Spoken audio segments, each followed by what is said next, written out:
I'll be summarizing. I'm quitting heroing. As we saw in part 1, our hero Leo had vanquished the Demon Queen and her army with such decisiveness that people started to dread him and eventually tried to have him killed. Leo was given permission by one of the Demon Queen's generals to join her army after being forced to flee his home, but only on a trial basis and under the condition that he pose as the Black Knight Onyx to keep the Demon Queen from learning of his true identity. Leo would later help the generals figure out how to carry out their duties more effectively, but the Demon Queen notices, and one day she gives the Black Knight Onyx the order to report to her in order to make amends. They determine that Queen Echidna will go to Adwal while Black Knight Onyx will pursue Mearns. Even if Echidna is still quite drunk, she can use her abilities to become sober very quickly. Leo makes the decision to wait until once this is over to confess to Echidna. After Leo admits that it is truly him, Mearns attacks Onyx, and the two start conversing. Leo finds it difficult to accept Merenis's simple want to take a vacation and wonders if he is genuinely attempting to leave the demon army. Leo performs a spell to link them together without Mearns knowing, since he thinks he couldn't catch him if you were to escape.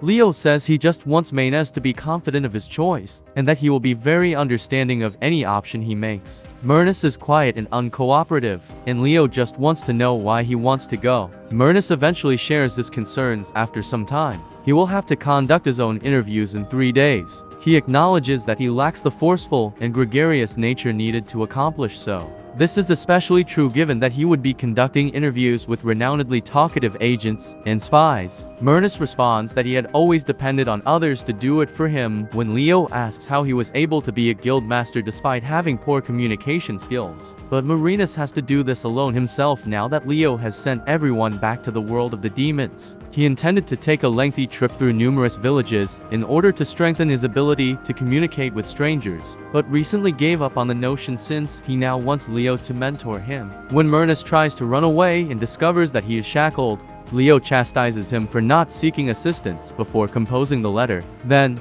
3 days prior to the interviews, Leo consents to instruct him. Later, Leo informs Echidna of everything as Onyx does. She thanks him, and Lily returns the favor, unintentionally giving away his identity. She discloses that her generals frequently exchange ideas with one another and serve as her counselors. Mearns' ideas about mankind, according to Echidna, had frequently disagreed with her own.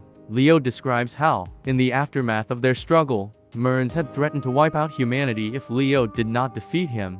Then, Echidna talks about her interaction with Adwald. Because of his rough, scale-like skin, she discovered him at the training ground trying to take his own life, but failing. Given that Juliet is Adwald's main vulnerability, she was given the responsibility of taking care of him. When Leo is through with Mearns, he promises to assist Edward with his circumstances. Later on, it becomes clear that Leo and Mearns are secretly employed as servers. When Mearns questions why he had to dress like a waitress, Leo responds that it was the only uniform that fits someone his size. Leo responds that working in a service position teaches all the fundamentals of communication when he asks how this will help with the lessons. Another waitress believes she is recommending that males attempt to smile more, which he finds very challenging. He claims he lacks the talent to speak effectively with Leo, but Leo responds that skill is completely irrelevant. He admits that he had struggled a lot to communicate, but with time and practice, he was able to overcome it. Leo hits Myrna after she says whatever, urging him to stop using that word in his responses. Leo continues by outlining the value of listening and communication and the need for empathy in doing so.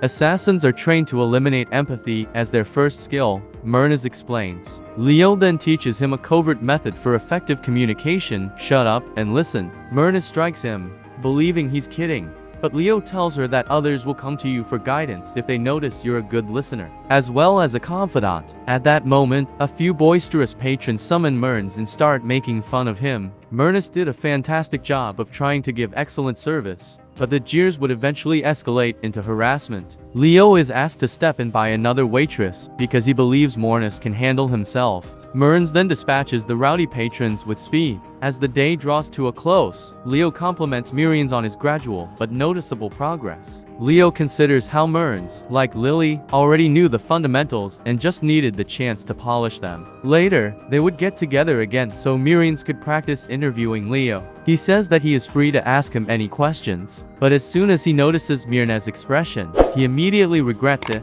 Mearns inquires as to Leo's motivation for joining them. Leo regains confidence and thinks he has the solution. Myrnus continues by stating that although Leo first stated he wanted to destroy humanity, he no longer believes that to be true and has no desire to carry out that wish. Hope you enjoyed the video. If you did, please do subscribe to the channel and click on the screen for more contents like this. See you over there, Arigatou.